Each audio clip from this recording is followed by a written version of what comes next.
Hello everybody, I hope you are doing good. So आज हम लोग एक नए सब्जेक्ट से शुरू करने जा रहे हैं। ठीक है, बायोलॉजी से।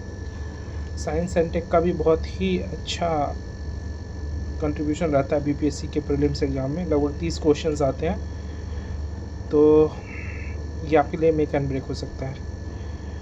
जनरली जो बायोलॉजी वाला पोर्शन है वो इंजीनियरिंग वाले स्टूडेंट्स के लिए वीक होता है। I am also B Tech engineer मैं भी हूँ, तो मेरे लिए बायोलॉजी वाला पोर्शन थोड़ा सा वीकर साइड है। फिजिक्स केमिस्ट्री में तो हम कर लेते हैं, बट बायो में थोड़ा सा, क्योंकि हमने जिस समय पढ़ना था उस समय हमने जितना फोकस किया नहीं, तो अभी हमें थोड़ा सा इस पर पढ़ाई करनी पड़ेगी। ठीक है, तो हम लोग शुरू करते हैं चैप्टर सेल ऑर्गेनल्स से। जो सेल के ऑर्गेनल्स है उसके बारे में पढ़ते हैं। बेसिकली कौन कौन से ऑर्गेनल्स होते हैं और उसके कौन से पार्ट्स होते हैं, जैसे सेल वॉल हो गए, एंडोप्लाज्मिक रेटिकुलम हो गए, सेल मेम्ब्रेन हो गए। ठीक है, ये सब जो है सेल ऑर्गेनल्स हैं।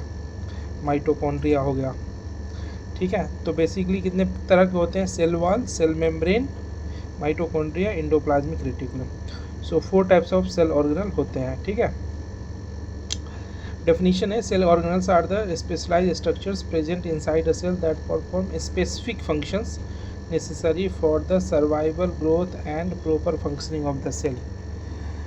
सेल के सर्वाइवल, ग्रोथ और प्रॉपर फंक्शनिंग के लिए जो स्पेसिफिक फंक्शन जो है जो परफॉर्म करते हैं।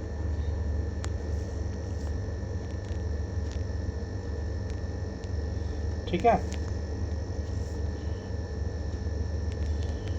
सेल ऑर्गेनल्स क्या होते हैं कि स्पेसिफिक फंक्शंस परफॉर्म करते हैं। ऐसे जो सेल के पार्ट्स जो सेल के सर्वाइवल, ग्रोथ और प्रॉपर फंक्शनिंग के लिए स्पेसिफिक फंक्शन परफॉर्म करते हैं। ठीक है, जैसे ह्यूमन बॉडी में डिफरेंट ऑर्गन्स होते हैं, हार्ट, लंग्स, ब्रेन, तो वो अलग अलग फंक्शन परफॉर्म करते हैं। वैसे ही सेल में जो है वो डिफरेंट तरह के इंटरनल ऑर्गन्स होते हैं, तो वो अलग अलग फंक्शंस परफॉर्म करते हैं। तो सबसे पहले हम लोग सेल वॉल को देखते हैं कि सेल वॉल क्या है। तो सेल वॉल जो है वो सेल मेम्ब्रेन जो प्लांट सेल में प्रेजेंट होता है। सेल वॉल जो है वो प्लांट सेल में प्रेजेंट होता है, और ये सेल मेम्ब्रेन के आउटसाइड में प्रेजेंट होता है, सेल मेम्ब्रेन के बाहर में प्रेजेंट होता है। ठीक है, सेल वॉल जो है ये सेल्यूलोज का बना हुआ होता है, made up of cellulose.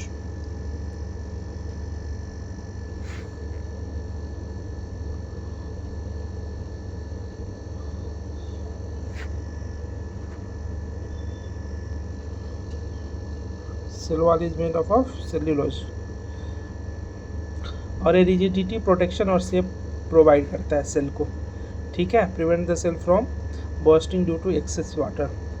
Access water के कारण सेल के बर्स्ट होने के चांसेस रहते हैं। ठीक है, तो सेल वॉल जो है यह इससे सेल को बचाता है, बर्स्टिंग से बचाता है सेल को। ठीक, अब हम कंपोजिशन देखते हैं सेल वॉल की। तो सेल वॉल के जो कंपोजिशन है वो देख लेगा एक बार। अगर हम फिगर को क्लोजली देखें सेल वॉल के स्ट्रक्चर को, तो हम पाते हैं कि एक हेमी सेल्यूलोज है, पेक्टिन है, सेल्यूलोज माइक्रोफिब्रिल है, मिडल लेमेला है, प्राइमरी सेल वॉल है, प्लाज्मा सेल मेम्ब्रेन है। ठीक है, plants composed of cellulose, hemicellulose, pectins and proteins. जो प्लांट्स जो होते हैं वो सेल्यूलोज, हेमी सेल्यूलोज, पेक्टिन्स और प्रोटीन्स के बने होते हैं। मतलब जो प्लांट में जो सेल वॉल होते हैं वो किसके बने होते हैं? Cellulose, hemicellulose, pectins and proteins के। जो एल्गी है उसमें जो सेल वॉल होते हैं वो बने होते हैं सेल्यूलोज, कैलेक्टन्स, माइनन्स और मिनरल्स लाइक कैल्शियम कार्बोनेट। जो एल्गी में जो सेल वॉल बने होते हैं वो सेल्यूलोज, गैलेक्टन्स, माइनन्स और कैल्शियम कार्बोनेट के बने होते हैं। ठीक है, फंजाई में जो होते हैं सेल वॉल होते हैं वो चिटिन और ग्लूकन्स के बने होते हैं। तो ये सब इम्पोर्टेंट है।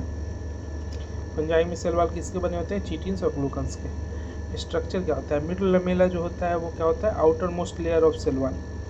जो सेल वॉल का सबसे आउटर मोस्ट लेयर है उसको बोलते हैं मिडल लमेला।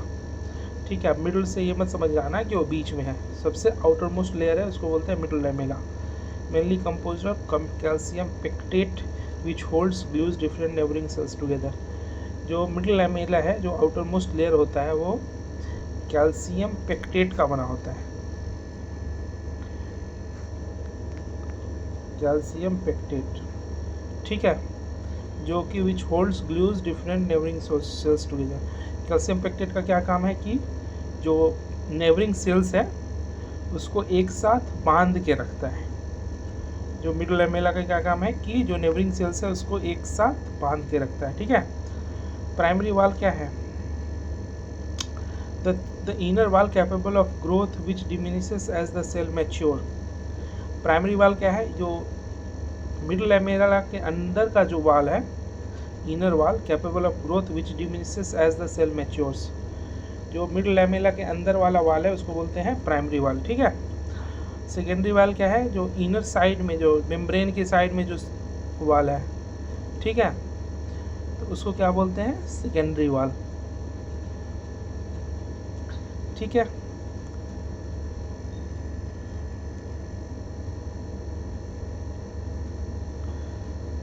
सेल वॉल का फंक्शन क्या होता है? सपोर्ट एंड प्रोटेक्ट्स,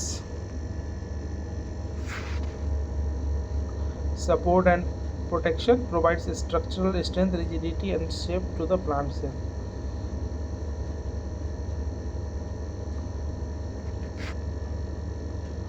ठीक है। और मैकेनिकल स्ट्रेस से जो है, फिजिकल शॉक, मैकेनिकल स्ट्रेस और पैथोजन, इन सब से ये बेसिकली प्रोटेक्ट करता है।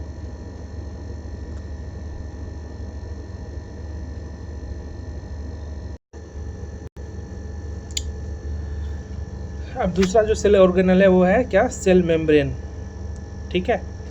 तो पहला हम देख चुके हैं किसका? सेल वॉल का। दूसरा जो है सेल मेम्ब्रेन। सेल मेम्ब्रेन क्या होता है? तो सेल मेम्ब्रेन को प्लाज्मा मेम्ब्रेन भी बोलते हैं। यह एक thin, flexible, selectively permeable and living boundary found in all plant and animal cell, separating the cytoplasm from the exterior. जो साइटोप्लाज्म को बाहरी जो इन्वायरमेंट है उससे जो सेपरेट करता है उसको बोलते हैं सेल मेम्ब्रेन या प्लाज्मा मेम्ब्रेन। सेल मेम्ब्रेन जो है प्लांट सेल और एनिमल सेल दोनों में होता है, जबकि सेल वॉल सिर्फ प्लांट सेल में होता है, एनिमल सेल में नहीं होता है। तो ये एक डिफ्रेंशिएटिंग फैक्टर है, ठीक है। तो इसको हमको लोग को देखना पड़ेगा, इस डिफ्रेंशिएटिंग फैक्टर को। ये सेल का आउटर मोस्ट कवरिंग होता है, लिपिड बाइलेयर और प्रोटीन का बना होता है, ठीक है। और it is selectively permeable, allows only some substances to pass. जो सब्सटेंसेस कुछ जो सेल के लिए जो है वो बेनिफिशियल है, यूजफुल सब्सटेंसेस है, तो सिर्फ उसी को पास करने देता है, इसलिए इसको सेलेक्टिवली परमेबल मेम्ब्रेन भी बोलते हैं। Control movements of material like nutrients, oxygen और वेस्ट। जो न्यूट्रिएंट्स है, ऑक्सीजन, वेस्ट है, इसके मूवमेंट को कंट्रोल करता है। Maintains internal environment of the cell. जो सेल के अंदर जो इंटरनल एनवायरनमेंट है जिसको होम्योस्टैसिस बोलते हैं। होम्योस्टैसिस मतलब जो अंदर का जो इन्वायरमेंट है उसमें एक बैलेंस बना के रखता है, ठीक है। तो ये काम है सेल मेम्ब्रेन का। अब ये सेल मेम्ब्रेन का अगर हम ये स्ट्रक्चर देखते हैं तो ये इसके डिफरेंट कंपोनेंट हैं।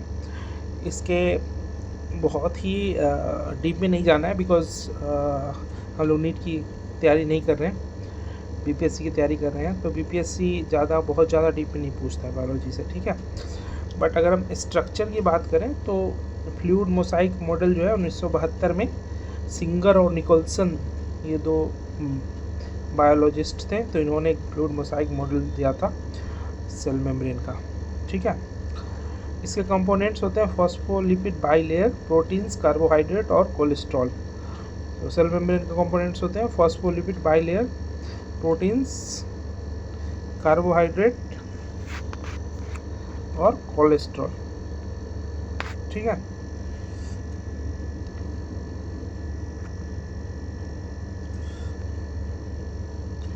Lipid bilayer phospholipids are arranged with hydrophobic tails facing inward, protected from water, and hydrophilic heads facing outward. जो लिपिड बाइलेयर होता है उसमें फॉस्फोलिपिड्स जो होते हैं वो एक तरह से जो हाइड्रोफिलिक टेल होता है, जो पूंछ होती है, वो इनवर्ड अरेंजमेंट होता है और हाइड्रोफिलिक हेड होता है उसका आउटवर्ड अरेंजमेंट होता है। ठीक है। अब ये जो सेल मेम्ब्रेन होता है वो फ्लूइड होता है, allowing lateral movement of proteins, जो प्रोटीन्स और लिपिड्स के मूवमेंट को अलाउ करता है। ठीक है, जिससे कि cell growth, intercellular junction, secretion, endocytosis, तो ये सब होता है। ठीक है। प्रोटीन्स जो है इसके अंदर में जो होते हैं partially totally buried in the bilayer proteins होते हैं, या तो पार्शियली होते हैं या टोटली बरीड होते हैं बाइलेयर में। ठीक है। सरफेस पे भी प्रोटीन लाई करते हैं, और जो आरबीसी जो होता है, human erythrocyte membrane has proteins and lipids.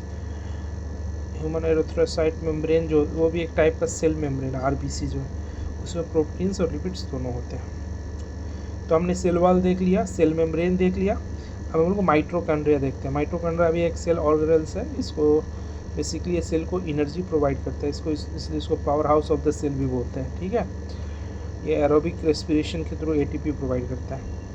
तो mitochondria are double membrane bound sausage shaped और सिलिंड्रिकल ऑर्गेनेल्स। ठीक है। डबल मेम्ब्रेन बाउंड होता है, सॉस के शेप का होता है और सिलिंड्रिकल होता है। 0.2 से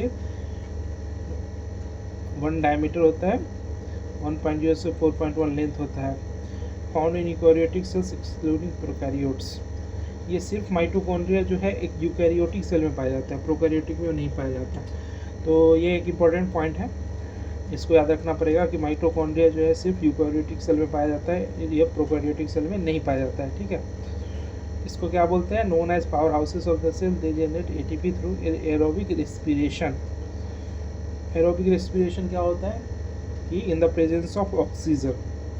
ठीक है। एटीपी होता है जो एनर्जी की यूनिट जो है, एडिनोसिन थाइफॉस्फेट बोलते हैं उसको।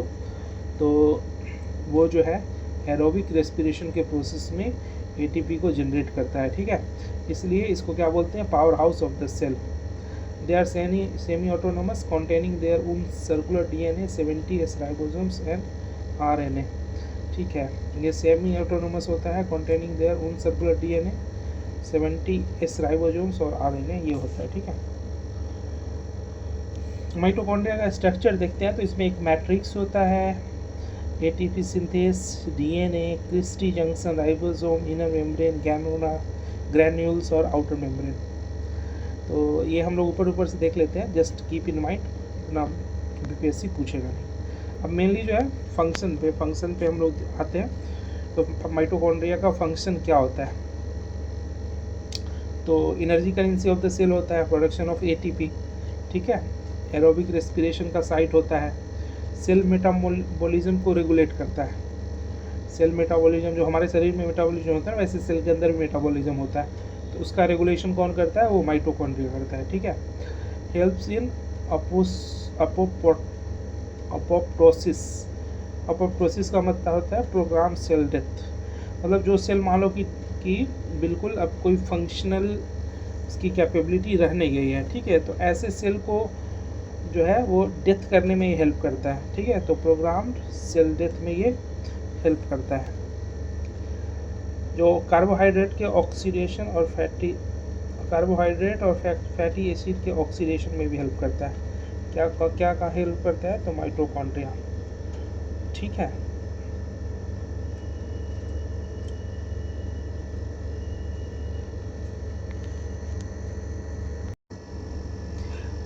तो क्या है? कार्बोहाइड्रेट्स और फैटी एसिड्स के ऑक्सीडेशन में भी ये हेल्प करता है। जो कुछ स्पेशलाइज्ड है सेल्स हैं उनमें हीट प्रोडक्शन में भी ये हेल्प करता है। ठीक है। माइटोकॉन्ड्रिया, स्ट्रक्चर ऑफ माइटोकॉन्ड्रिया जो है उसमें आउटर मेम्ब्रेन होते हैं जो कि स्मूथ और कंटिन्यूअस होता है, परमिएबल होता है, स्मॉल मॉलिक्यूल्स और आयंस जो उससे होके आ जा सकते हैं। ठीक है। और जो पूरा माइटोकॉन्ड्रियन होता है माइटोकॉन्ड्रिया के अंदर में, उसको पूरा कवर करता है। जो इनर मेम्ब्रेन है वो अंदर की तरफ फोल्डेड होता है, जिसको कहते हैं क्रिस्टी।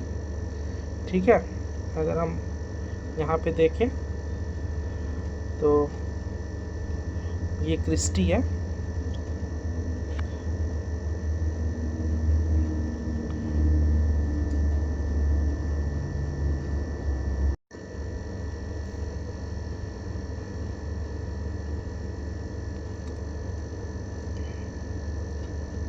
इनर मेम्ब्रेन जो है folded invert to form structures called cristae. ठीक है,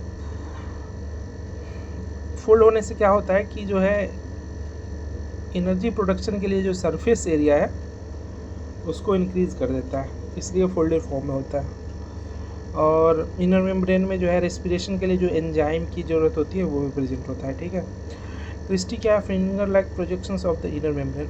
इनर मेम्ब्रेन के अंदर जो फिंगर लाइक प्रोजेक्शंस होते हैं, मतलब जो बाहर निकले हुए होते हैं इस तरह से,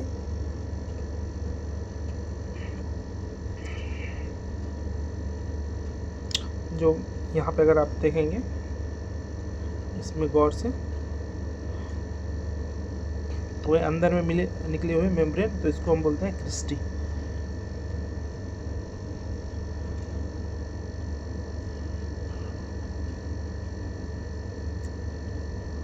These folds increase the surface area for energy production। ये तो हो गया था हमारे पास।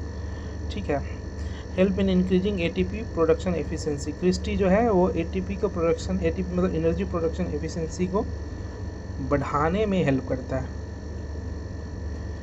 मैट्रिक्स क्या है? इनर फ्लूइड फील्ड स्पेस, जो अंदर का फ्लूइड फील्ड स्पेस है उसको बोलते हैं मैट्रिक्स। मैट्रिक्स के अंदर क्या है? एंजाइम्स है, माइटोकॉन्ड्रियल डीएनए है, राइबोसोम्स है, ये सब किसके हैं? मैट्रिक्स के अंदर है। मैट्रिक्स के अंदर क्या क्या है?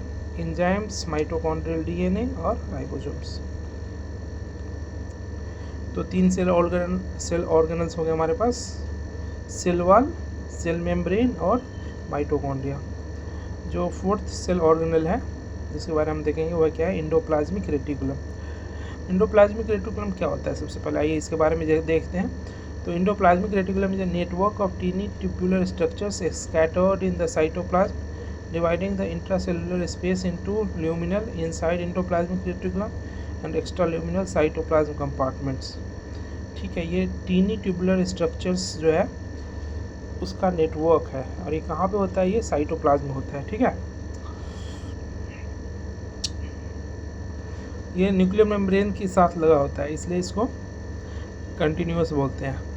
2 तरह का होता है, रफ एंडोप्लाज्मिक रेटिकुलम जिसके पास प्रोटीन सिंथेसिस के लिए राइबोसोम होता है, और स्मूथ एंडोप्लाज्मिक रेटिकुलम होता है जिसमें राइबोसोम नहीं होता है, और ये क्या करता है?